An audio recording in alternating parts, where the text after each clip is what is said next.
masabi ng harap-harapan. Mahal kita ng sobra't di ito mababawasan. Kaya pangako kong ibibigay sa'yo ang kalawakan. Tuwing ako'y nasusugatan, God mo tong nalulunasan. Kaya pasensya po kung ako ay pasaway. Mga pangaral mo sa akin, akin pang sinusuway. Ikaw ang pinakamagaling kung sa iba'y iuugnay. Kasi ultimo para sa'yo, sa akin pa binibigay. Kaya salamat po sa inyong pagsuporta.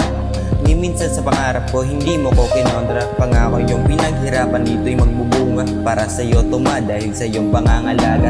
Di man ako ang pinakamabuting anak, pero ikaw ang pinakamabuti at yun ang tiyak. Kahit ganito ako, buo mo pa rin tinanggap.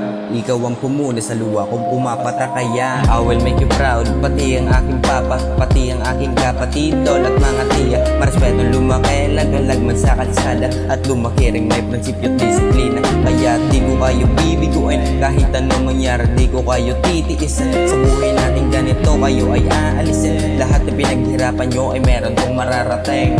Wala akong nais na sabihin kundi salamat. Salamat sa tropa, sa pamilya, lalong lalo na kay mama. Kahit na minsan na rin ako dating naligaw, pero di ko naisipan na ako ay bumitaw. Kasi alam ko na meron itong patutunguhan. At kasi nandyan si mama na aking hinuhugutan ng lakas. Tuwing ako'y hinang-hinana sa buhay ko na parang palabas sa puno ng drama, pero tuloy pa rin di naaatras. Kahit madapa pa at kahit di na madalas akong nangangapa pa.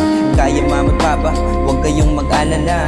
Akong puputol sa kahirapan kumonekta. Sa buhay natin ganito kahit watak-watak na, kahit masakit isipin na hindi na tayo magsasama-sama.